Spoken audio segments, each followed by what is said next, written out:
Good day, shipmates. 'Tis now the 2nd of February, a month celebrated round the world as Black History Month.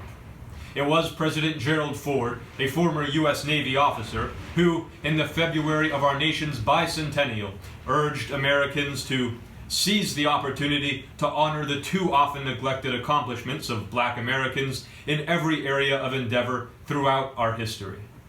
It is in that spirit that I shall today read you an excerpt from a speech given by a certain Dr. Harris of Rhode Island to an anti-slavery society of that state in 1842. It is a testament to the bravery of the black soldiers of Rhode Island, original home of our very own Providence. I urge you to remember, however, that it is a product of its time. I sympathize deeply with the objects of this society. I fought, my hearers, for the liberty which you enjoy.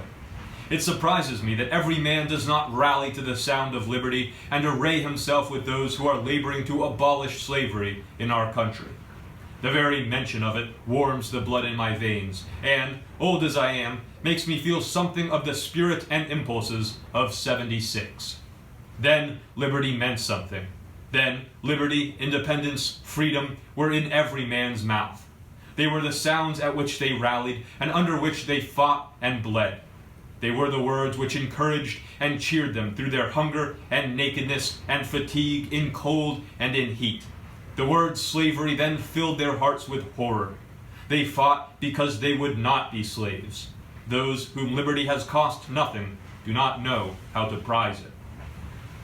I served in the Revolution in General Washington's army 3 years under one enlistment. I have stood in battle where balls like hail were flying all around me. The man standing next to me was shot by my side. His blood spouted upon my clothes, which I wore for weeks. My nearest blood, except that which runs in my veins, was shed for liberty. My only brother was shot dead instantly in the Revolution. Liberty is dear to my heart.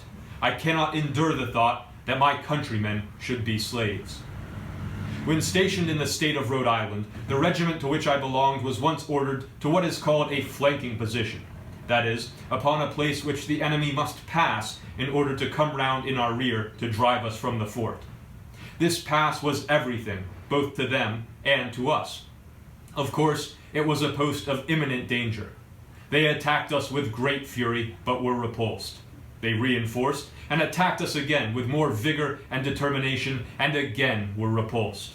Again they reinforced and attacked us the 3rd time with the most desperate courage and resolution, but a 3rd time were repulsed. The contest was fearful. Our position was hotly disputed and as hotly maintained. But I have another object in view in stating these facts. I would not be trumpeting my own acts. The only reason why I have named myself in connection with this transaction is to show that I know whereof I affirm.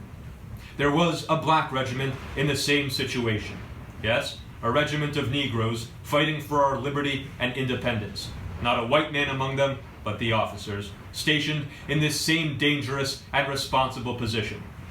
Had they been unfaithful or given way before the enemy, all would have been lost.